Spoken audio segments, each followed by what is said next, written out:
నాకు ఒక యజ్ఞార్థ కర్మలో మనం కూడా పాల్గొనటానికి మనమై నడిచి ప్రయత్నపూర్వకంగా వెళ్ళాలి. అనాహూతో అధ్వరంగచ్చే. కానీ పంతులు గారు విశాఖపట్నం వచ్చి నన్ను అడిగిందాకా నేను ఈ పవిత్రమైనటువంటి సందర్భంలో బయలుదేరి రావటానికి సన్నాహం చేయలేకపోయినాను. అంటే కొంచెం ఒక అడుగు వెనకనే ఉన్నాను. పంతులు గారు అడిగాక నేను రావటానికి సిద్ధపడకూడదు. కానీ నేను ఈ లాడ్జికి నాకు ఉన్నటువంటి తల్లి బిడ్డ సంబంధాన్ని సంగ్రహంగా చెప్పబోతూ ముందు ఒక చిన్న విషయం, ఫార్మాలిటీ మాత్రం కాదు, అది మీ ముందు కొద్దిగా ఎక్స్క్యూజ్ కోరుతున్నాను. నిన్న ఉదయం దగ్గర నుంచి అప్రయత్నంగా విపరీతమైనటువంటి దగ్గును కొంచెం జ్వరం శరీరంలో ఉంది. మధ్యాహ్నం నేను మాట్లాడుతుండగా అక్కడక్కడ దగ్గు వచ్చినట్లయితే క్షమించి దాన్ని విడిచిపెట్టి మిగిలిన విషయాలు మాత్రం స్వీకరించవలసిందిగా కోరుతున్నాను.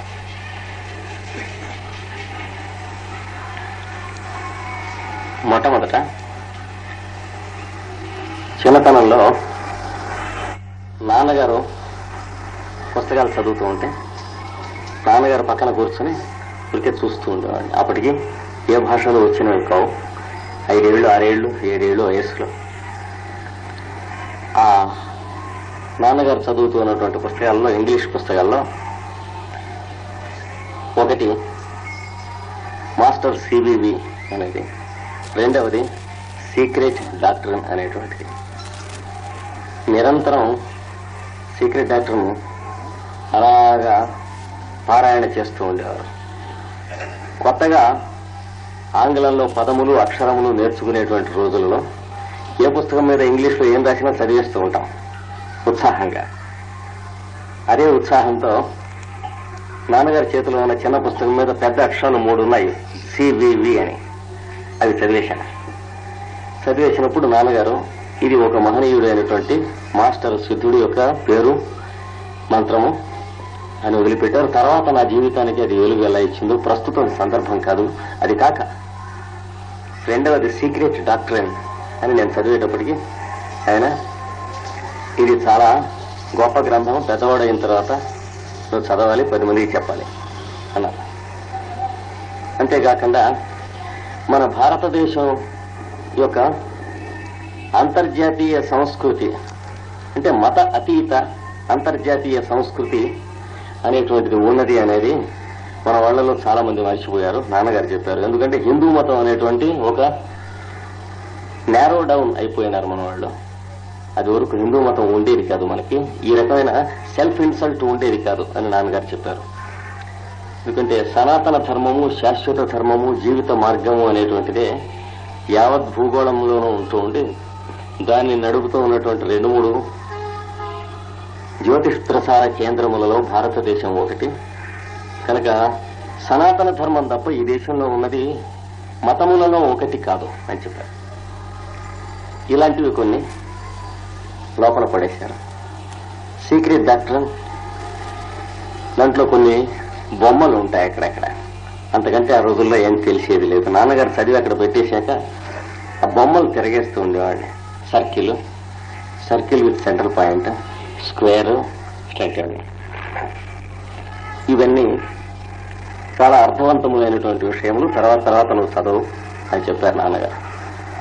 చిన్నతనం అది అయిపోయింది, ఎప్పుడో వాటి విషయం మర్చిపోయినాం. అయిన తర్వాత చదువుకుంటాం. గుంటూరులోనే హిందూ కళాశాలలో చదువుకున్నాను నేను ఇంటర్మీడియట్. అదైన తర్వాత తెలుగు ఆనర్స్ ఆంధ్ర యూనివర్సిటీలో చదువుకున్నాను 46 నుంచి 49 వరకు, 1900 చదువుకుని మళ్లీ గుంటూరు హిందూ కళాశాలకే నేను ఉద్యోగం చేయటానికి వచ్చాను. హిందూ కళాశాలలో నేను 2 దగ్గరే ఉద్యోగం చేశాను. నాకు ఆ 2 కూడా చిరస్మరణీయులు. ఒకరు ఈ లోకంలో ఉన్నారు, ఒకరు ఆ లోకంలో ఉన్నారు. 2 దగ్గరే నేను పనిచేశాను. అందులో ఒకరు పూజ్యులు బ్రహ్మశ్రీ వల్లభజోసులు సుబ్బారావు గారు, వారు ప్రిన్సిపాల్ గారుగా వారి దగ్గర పనిచేశాను. రెండవది విశాఖపట్నం వెళ్ళిన తర్వాత నేను అప్లికేషన్ కూడా పెట్టకుండా నేను కావాలి అని రాసినటువంటి ఆచార్య కేవీఆర్ నరసింహం గారు. నేను చాలా వారిద్దరికి సబార్డినేట్ గా పనిచేశానని ఆనాడు గర్వపడుతున్నాను, ఈనాడు గర్వపడుతున్నాను, సంతోషపడుతున్నాను. చేసినప్పుడు సంతోషపడ్డాను, ఈనాడు కూడా చాలా సంతోషపడుతూ మీకు చెబుతూ ఉన్నాను. అలా ఇక్కడ ఉంటూ ఉన్న రోజుల్లో, హిందూ కాలేజీలో పనిచేస్తూ ఉన్నటువంటి రోజుల్లో కొంతమంది 2-3 కళాశాలల ఉపాధ్యాయులు, విద్యార్థులు, పెద్ద విద్యార్థులు కలిసి కల్చరల్ అసోసియేషన్ అని ఒక అసోసియేషన్ పెట్టారు. అప్పుడు నన్ను కూడా అందులో మెంబర్గా రమ్మని అడిగారు. వెళ్ళాను. నాతో పాటు మొదటికి కూడా రాతపూనకు తోడులేంది వెళ్ళదన్నట్టుగా 3, 4, 5 ఎందుకు వెళుతున్నారో కూడా నేను ఎక్కడికి వెళ్తే అక్కడికి వెళుతూ ఉండేవాళ్ళు, ఏం చేస్తూ ఉంటే అది చేస్తూ ఉండేవాళ్ళు. నాతో పాటు ఆ కల్చరల్ అసోసియేషన్లోకి ఒక 10-12 చేరారు. అది వరకు 4, 5 ఉండేవాళ్ళు మెంబర్స్. ఈ 10-12 చేరితే 14-15 మంది అయినారు. ఆ చేరిన వాళ్ళలో కూడా 1-2 ఇక్కడ ఉన్నారు ఇప్పుడు కూడా. తరువాత ఆస్తికులు, నాస్తికులు మొదలైనటువంటి ఉపన్యాసాలన్నీ ఉంటూ ఉండేవి. ఒక మాట, నా ఉపన్యాసం ప్రారంభం అయిన తర్వాత మేము దానికి వెన్యూగా తీసుకున్నటువంటిది ఒక చిన్న రూము.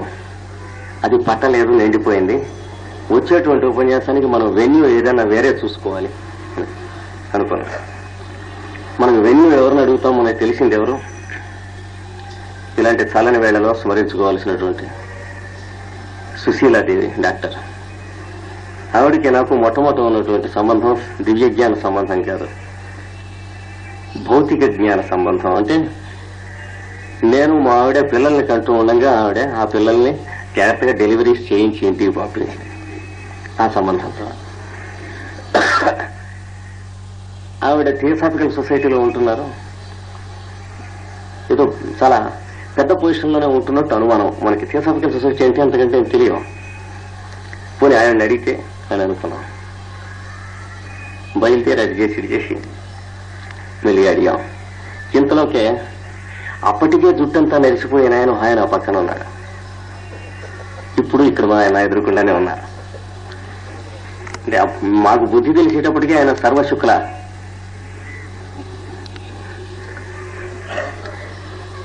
అది నేను జీవితంలో నాకు కావలసినవి నేర్చుకున్నటువంటి వాళ్ళు కొందరున్నారు. వాళ్ళలో ఆయన ఒకడు. వాళ్ళు కూడా కాదుకూడదని అభ్యంతరం పెట్టాను వీళ్ళేది. నేను వారి దగ్గర కొన్ని నేర్చుకున్నాను కనుక సైలెంట్ గా. అలాంటి చలపతిరావు గారిని నేను అడిగాను. ఇట్లాగా మేము కల్చరల్ అసోసియేషన్ అని ఒకటి పెట్టుకుంటున్నాం, మాకు వీక్లీ సండేస్ గ్యాదర్ అవుతాం, మాకు ఇప్పించండి. అంతకుముందు 2-3 కొంచెం డిస్కషన్ పెట్టి ఎట్లా ఇద్దాం, ఎప్పుడు ఇద్దాం అని అంటుంటే చలపతిరావు గారు కల్చరల్ అసోసియేషన్ అంటే దానికి ఇవ్వడానికి సండే కదా ఇచ్చేసారు. సరే, నెక్స్ట్ మీటింగ్ ఇక్కడ జరిగింది లాడ్జిలో. మరి జరిగితే మీటింగ్ అయిపోయిన తర్వాత ఒక హాల్లో అందరూ వెళ్ళిపోయిన తర్వాత లైబ్రరీ ఒక మాట చూస్తే సీక్రెట్ డాక్టర్ అని పెరిగాను. చిన్నప్పుడు నిరంతరం నాన్నగారి తొడ మీద చూస్తున్న పుస్తకం అది. ఈ మధ్యన 25 ఏళ్ల గ్యాప్ వెళ్ళిపోయింది. ఆ చూసిన దానికి దీనికి ఎప్పుడో చిన్ననాట చూసినటువంటి ఒక బంధువు మళ్ళీ ఒక వయసు అయిన తర్వాత కనిపించడం.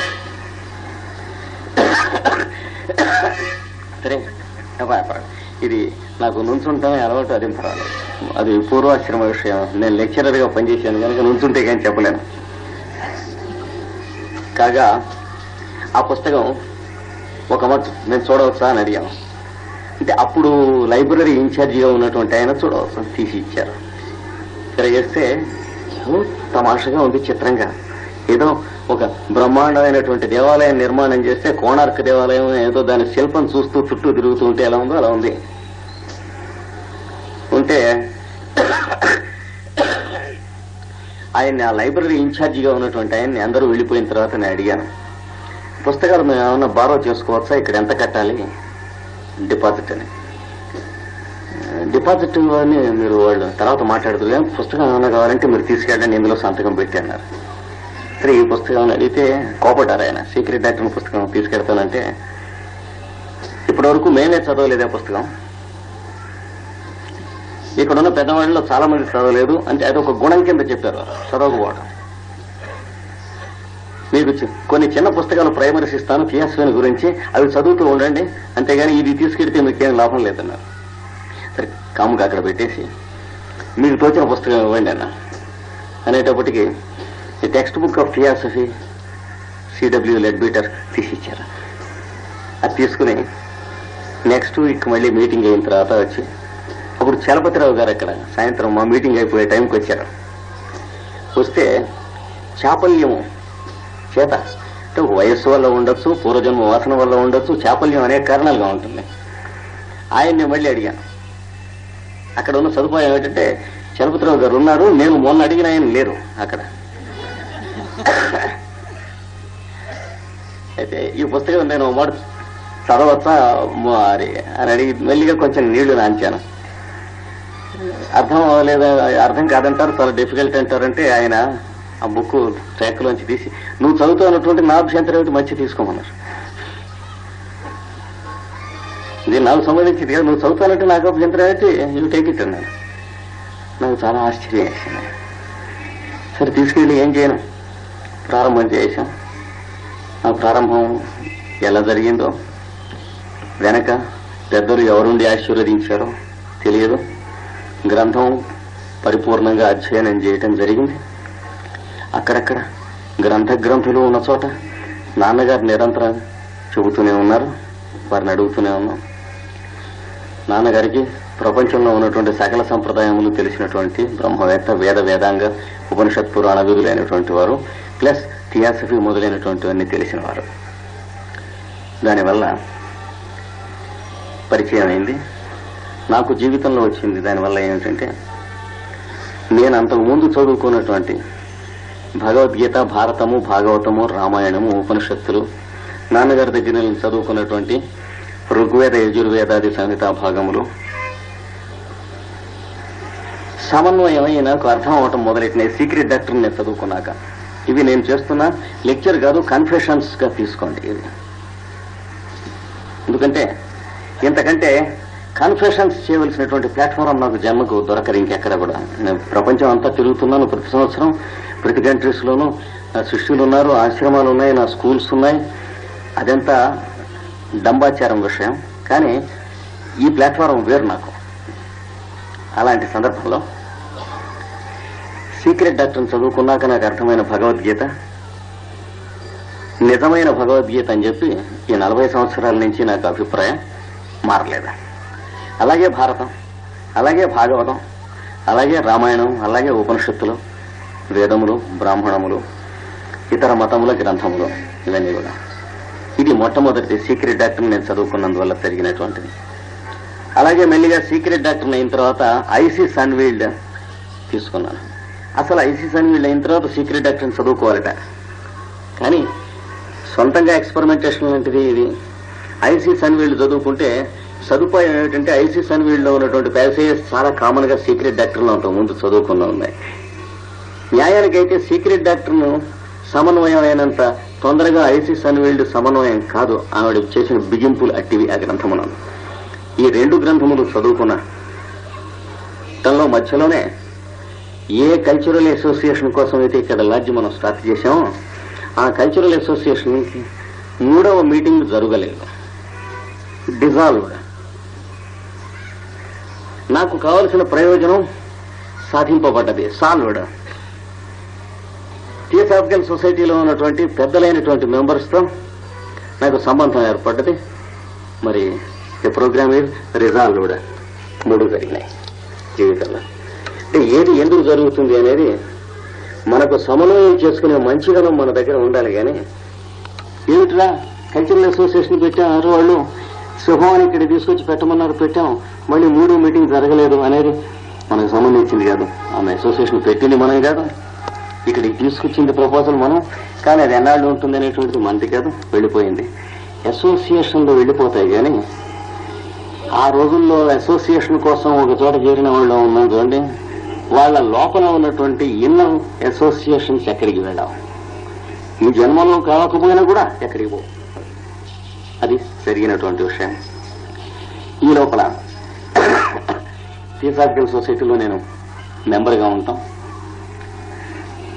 ముఖ్యంగా జొన్నలగడ్డ విశ్వనాథన్ గారు, సుశీలాదేవి గారు, చలపతిరావు గారు, ఈ ముగ్గురులో సుశీలాదేవి గారి దగ్గర నేను చాలా చనువుగా సన్నిహితంగా ఉండేవాడిని. అనేక విషయాలు ఆవిడని అడగటం, తెలుసుకుంటాం, ఆవిడతో కూడాగా తిరుగుతూ ఉండటం జరిగింది.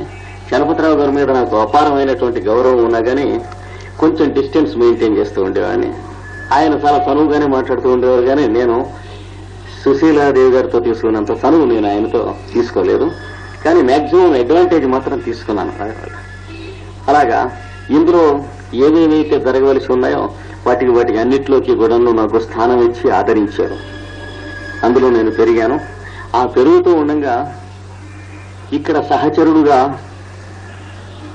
సన్నిహితం ఏర్పడినటువంటి ఒక చిత్రమైనటువంటి వ్యక్తులలో ఎన్ఎస్ఆర్ పంతులు గారు.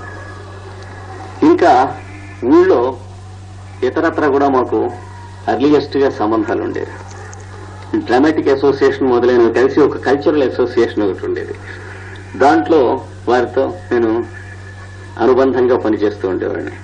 తర్వాత కొన్ని బాలానంద కేంద్రాలు ఉండేవి, వాటికి సంబంధించి పనిచేస్తూ ఉండేటువంటి ఆయనతో అసోసియేట్ అయి పనిచేయటం అనేటువంటి చాలా మొదటి నుంచి కూడా ఉన్నది. చాలా సన్నిహితత్వం ఉన్నది. ఆ సన్నిహితత్వం ఎట్లాంటిదంటే, ఆయన నాకు ఇలా చేయని ఏ ముక్కైనా చెబితే ఏ రోజైనా నేను ఆ మాట తీసేయటానికి ఏనాటికి అవకాశం లేదు. ఇవేళే కాదు, రేపు కాదు, ఎప్పుడైనా సరే. అది ఆయనకి బహుశా తెలియకపోవచ్చు అనిపించారు చెబుతున్నా. మొన్న నేను విశాఖపట్నంలో పంతులు గారు వచ్చి ఇట్లా థియోసాఫికల్ సొసైటీ మనకి సెంటినరీ ఉన్నది అని చెప్పినప్పుడు నేను ఏ ఊరు బయలుదేరి వచ్చేటువంటి పరిస్థితులు లేను. కానీ మరొక వికల్పం లేదు, మళ్ళీ ఆ రాత్రికే బయలుదేరైనా పెడతాను కానీ వచ్చి తీరాలి అన్నాను. ఇది ఒక ఘట్టం. ఇంకొక ఘట్టం సంగ్రహంగా చెప్తాను.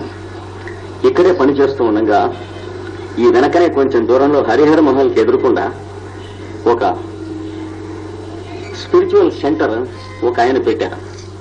ఎస్ట్రాలజీ, పామిస్ట్రీ ఇవన్నీ కలిపి మన థియోసాఫికల్ సొసైటీలోనే నాతో పాటు ఆయన కూడా మెంబరు.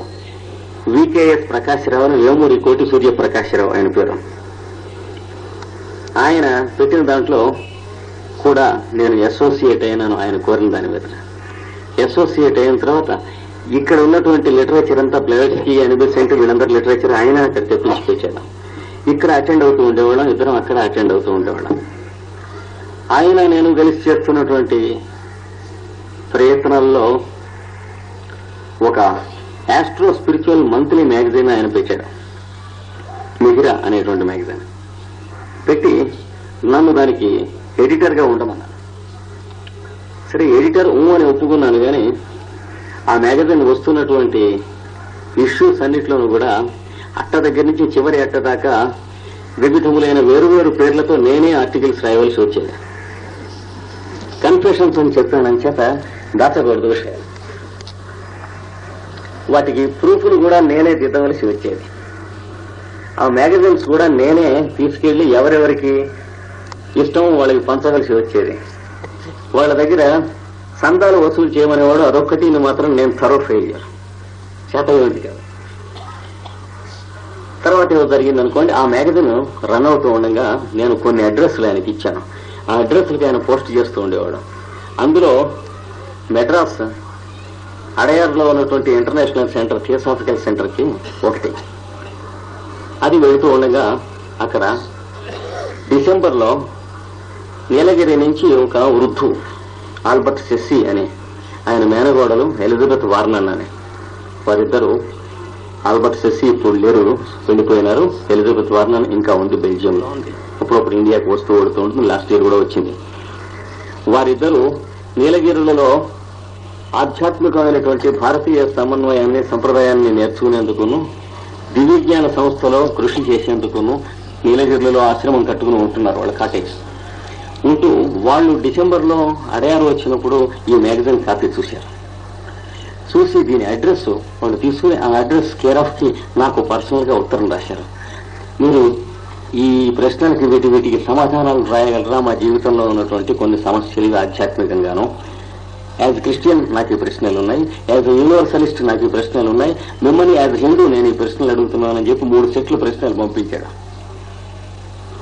పంపిస్తే నాకు తోచినటువంటి సమాధానాలు రాశాను.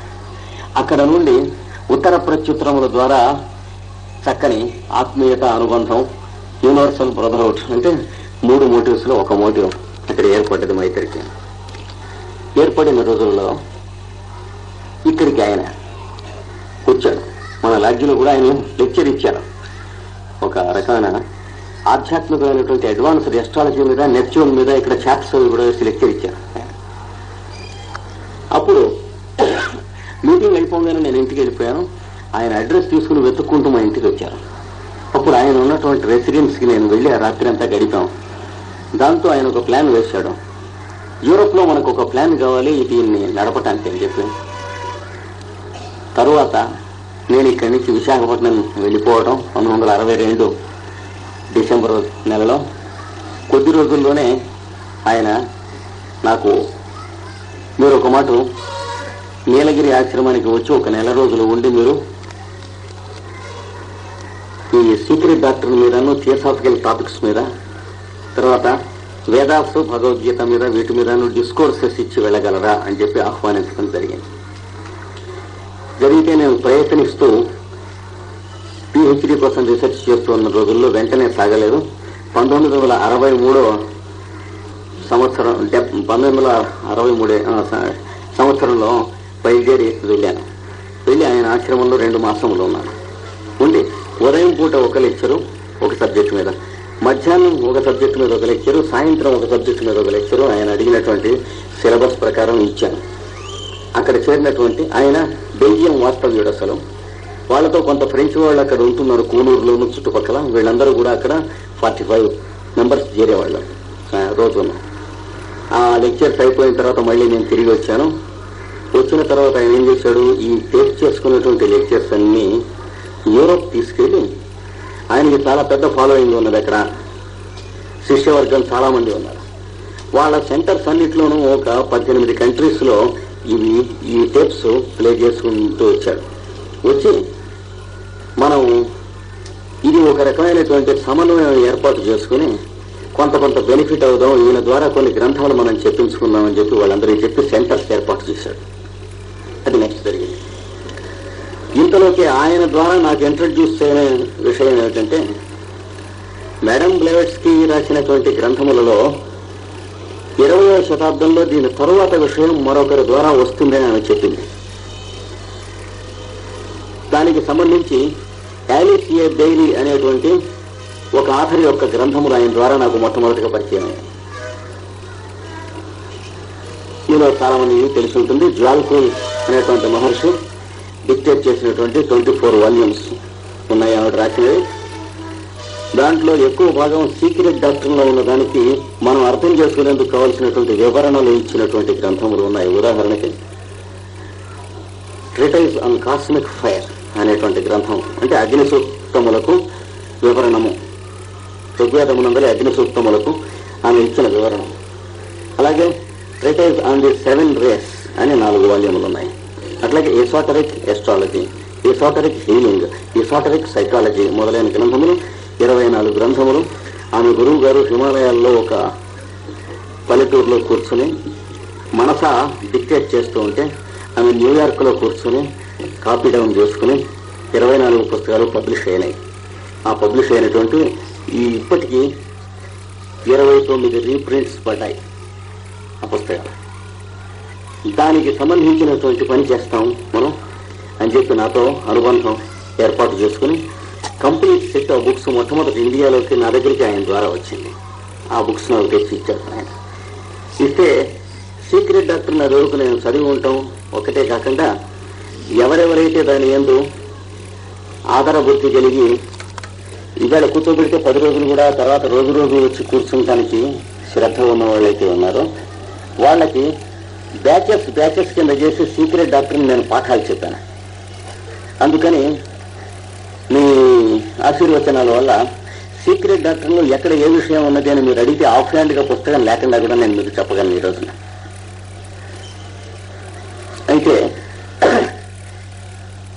ఒక చిన్న చిత్రమైన సన్నివేశం కూడా చెబుతాను తర్వాత.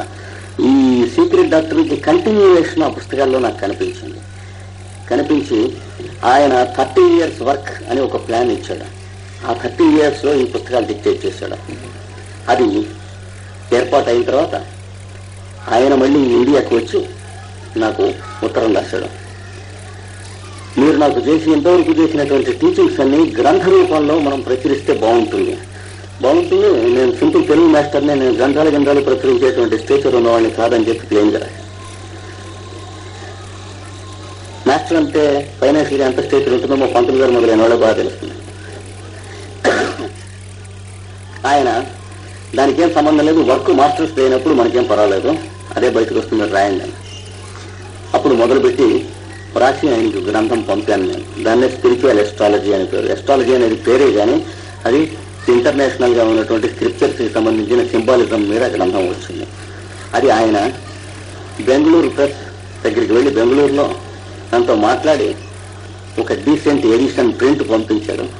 మొట్టమొదటిగా ఆ పుస్తకాల కాపీలు నాకు ఆయన పంపించినప్పుడు హౌ ఇట్ ఇట్ పాసిబుల్ అని అనిపించి, వర్క్ మనది కాకపోతే ఏదైనా పాసిబుల్ అని తెలిసింది. మన వర్క్ అయితే ఇబ్బంది కానీ గ్రంథం వచ్చింది.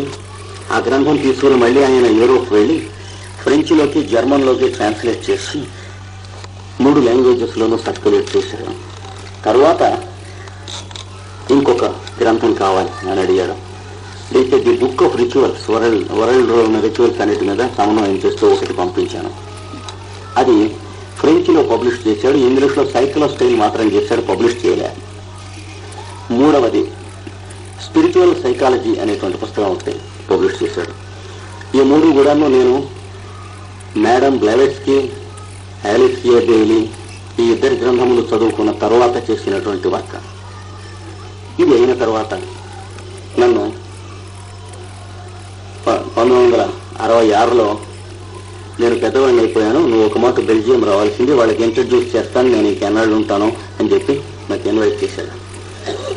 అప్పటికి నాకు థీసిస్ సబ్మిట్ చేసేటువంటి టైం పూర్తిగా వచ్చి ఉంటాను. నేను వెళ్ళలేదు, చాలా హడావిడి వర్క్లో ఉండి. ఈ లోపల నేను పెట్టుకున్నటువంటి ఈ గృహ వైద్య ఉద్యమము అనేటువంటిది కూడా చాలా స్పీడ్ గెయిన్ చేసింది. ఇంటికి ఒక్కడైనా సరే హీలర్ ఉంటూ ఉండాలి, నాకు తెలియవద్ది మెరిసి అది కమర్షియల్ డాక్టర్ అని నేను పెట్టుకున్నటువంటి ఉద్యమాల్లో ఒకటి. అది కూడా చాలా మూమెంటం గెయిన్ చేసింది అప్పటికి. అందుచేత వెళ్ళలేకపోయినప్పుడు ఆయన విశాఖపట్నం వచ్చి నా దగ్గర ఒక వారం రోజులు ఉండి ఆ రాబోయే ముందు రాశాడు, నేను ఇంకెన్నాళ్ళు ఈ శరీరం ఉండదు అంచేత నేను నీ దగ్గరికి వచ్చి ఒక వారం రోజులు ఉండి వెళ్తానన్న. ఒక వారం రోజులు విశాఖపట్నం నా దగ్గర ఉండి ఆయన వెళ్ళి బెల్జియంలో చేరినటువంటి 7వ రోజునే దేశాన్ని త్యాగం చేశారు. ఆయన చేసే లోపల ఆయన శిష్యులు, ఆయన మేనగోడలు వాళ్లతో చెప్పింది, మీరు వెంటనే ఆయన్ని తీసుకురండి, నా శరీరం ఉండటం పోవటం అనే దాంట్లో మనం చేసేటువంటి ఎఫర్ట్స్ సమర్థించినవి కావు అన్నారు. సరే, 1972లో మొట్టమొదటిగా బెల్జియం వెళ్ళాము. వెళ్ళి అక్కడ అది వరకు వాళ్ళు విన్నటువంటి లెక్చర్స్, సమన్వయం, సీక్రెట్ డాక్టర్ లెసన్స్ అవన్నీ ప్రిపేర్ అయి ఉన్నారు జాగ్రత్తగా. అలాంటి దాని మీద నేను సమన్వయం చేసి ఇచ్చినప్పుడు వాళ్ళందరూ వెంటనే సెంటర్స్ కింద ఫారం అయి 5 కంట్రీస్లో ఒకే కోర్సుకి సెంటర్స్ ఏర్పాటు చేసి 2 months మొత్తం అక్కడ టూర్ జరిగింది. Belgium, France, Switzerland, Holland, Italy. అప్పుడు